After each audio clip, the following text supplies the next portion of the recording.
உடுமலைப்பேட்டையில் நிகழ்ந்த ஆணவ கொலையை கண்டித்து சென்னையில் மக்கள் நல கூட்டணியின் சார்பில் போராட்டம் நடைபெற்றது. வள்ளுவர் கோட்டம் அருகே நடைபெற்ற இந்த போராட்டத்தில் மக்கள் நல கூட்டணியின் தலைவர்களான வைகோ, ஜி. ராமகிருஷ்ணன், முத்தரசன், திருமாவளவன் உள்ளிட்டோர் பங்கேற்றனர்.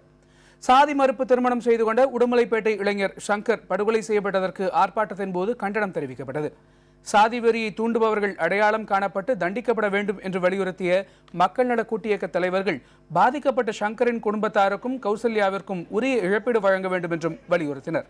இதற்கிடையில் திமுக கூட்டணிக்கு வருமாறு தேமுதிகவிற்கு கருணாநிதி மறைமுகமாக அழைப்பு விடுத்திருப்பதை விமர்சனம் செய்த வைகோ, தோல்வி பயத்தின் காரணமாகத்தான் தேமுதிகவை திமுக நாடுவதாக குறிப்பிட்டுள்ளார்.